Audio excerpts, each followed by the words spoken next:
জিলাৰ সকলো সুন্নী উলামাসকল একত্ৰিত হৈ লখিমপুৰৰ কামাল মুস্তাফা যিজন ব্যক্তিয়ে ইছলামক লৈ কুটু মন্তব্য কৰি আছে, সাহাবাসকলৰ বাবে কুটু মন্তব্য কৰি আছে, সেইসকলে আমি সেই মন্তব্যসকল বহুত দিনৰ পৰাই শুনি আহিছোঁ।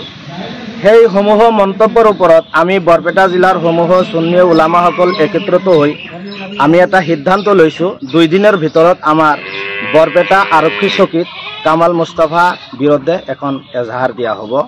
আৰু এই সিদ্ধান্ত আমি আজি বৰপেটা জিলাৰ উলামাই আহলে সুন্নতসকলে লৈছোঁ। তেওঁৰ বক্তব্যবিলাক কি ধৰণৰ লৈ তেওঁ কি বক্তব্য কৰিছিল? অলপ তেওঁতো সদায় বক্তব্যৰ ভিতৰত ইছলামেৰ বিৰোধিতা মন্তব্য দি থাকে, উলামাসকলক মোল্লা বুলি টুলুঙা কৰি থাকে, নবীৰ বিৰোধিতা কৰি আছে, সাহাবাসকলৰ বিৰোধিতা কৰি আছে। বৰ্তমান এইটো এটা মন্তব্য ভাইৰেল হৈ আছে, হজৰতে আমিৰে মুআবিয়া ৰাদিয়াল্লাহু তাআলা আনহুক এজন সুযোগ্য সাহাবী, নবীজিৰ সুযোগ্য সাহাবী, আজি এজিদৰ বাপেক হোৱাৰ কাৰণে তেওঁ অপৰাধী হ'ল নেকি?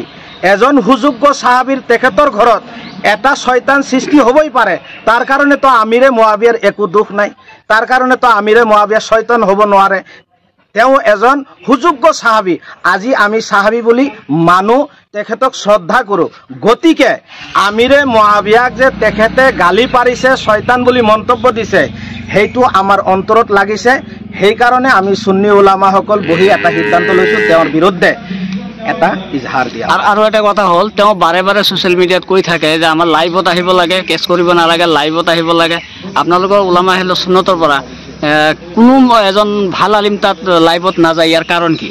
ইয়াৰ কাৰণ হৈছে কুত্তাৰ লগত কুত্তামি নকৰে, সি হৈছে এটা কুত্তা। তাৰ যদি সাহস আছে, আহক, খোলা মঞ্চত আহক, বহক আমাৰ লগত। কিমান আলিম লাগে? আমাৰ ডাঙৰ ডাঙৰ আলিম বহুত আছে, আমাৰ ডাঙৰ আলিমৰ লগত বহিব নালাগে, আমাৰ ছাত্ৰবিলাকৰ লগত বহক।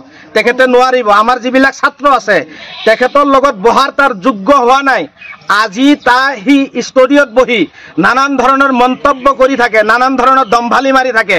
আজি আপোনালোকে তাৰ লাইভবিলাক চাব, কোনোবাই যদি তাৰ লগত এড হয়, তাৰ লগত যদি কথা ক'ব ইচ্ছা প্ৰকাশ কৰে, সি কথা ক'ব সুযোগেই নেদে, নানান ধৰণৰ মন্তব্য কৰি তাৰ মুখখন বন্ধ কৰি দিয়ে। আজি গুৱাহাটীৰ পৰা চাওক, জাহাংগীৰ নেকি নাম, আৰু এজন সমাজকৰ্মী ভাই আছিল, তেখেতে ছ'চিয়েল মিডিয়াত নানান ধৰণৰ সামাজিক কথাবিলাক প্ৰচাৰ কৰি থাকে। তেখেতেও আহিছিল তাৰ লগত লাইভত, কি ধৰণৰ মন্তব্য কৰিলে সেইবিলাক আমি চোৱা নাই নেকি? আজি কথা হৈছে কি, লাইভত একো সমাধান নহ'ব। যদি তাৰ সাহস আছে, খোলা মঞ্চত আহক, অপেনভাৱে আমাৰ লগত আহক, আমি সাজু আছোঁ।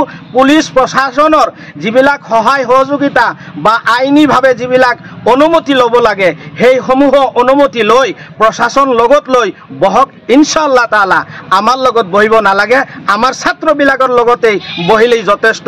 ইনশাআল্লাহ এইটো অহংকাৰ নহয়, গৌৰৱৰ সহকাৰে ক'ব পাৰোঁ, আমাৰ যিবিলাক ছাত্ৰ আছে তেখেতৰ লগত বহাৰ তাৰ সাহস নাই বুলি সেই ঘৰত বহি বহি ছ'চিয়েল মিডিয়াৰ মাধ্যমেদি নানান প্ৰকাৰ কুটু মন্তব্য আৰু মোল্লা বুলি টুলুঙা কৰি থাকে। আৰু এটা কথা হ'ল, অসমৰ ৰাইজক আপুনি কি আহ্বান কৰিব উলামা আহলে সুন্নতৰ তৰফৰ পৰা? তেওঁৰ লাইভটো চাব লাগে নে চাব নালাগে, আপোনালোকে কি বুলি ভাবে?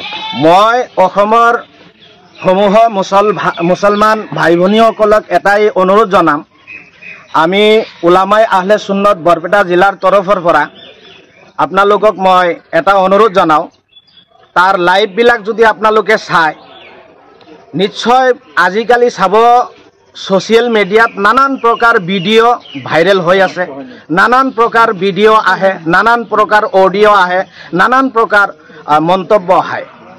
আজি কাৰোবাৰ ভিডিঅ'ৰ পৰা এটা না এটা শিক্ষা আমি ল'ব পাৰোঁ।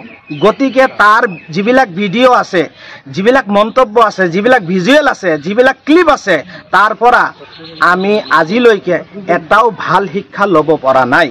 গতিকে তাক বৰ্জন কৰিব লাগে, তাক বাইকট কৰিব লাগে। আৰু প্ৰতিজন ছ'চিয়েল মিডিয়া ইউজকাৰী ব্যক্তিসকলক মই এটা অনুৰোধ জনাওঁ, যদি আপোনালোকে পাৰে এটা ৰিপৰ্ট আপোনালোকে তাক মাৰক, 1 সপ্তাহৰ ভিতৰত যাতে সি ছ'চিয়েল মিডিয়াৰ পৰা যাতে বিলীন হৈ যায়, এনেকৈ ৰিপৰ্ট আপোনালোকে মাৰক। Thank U.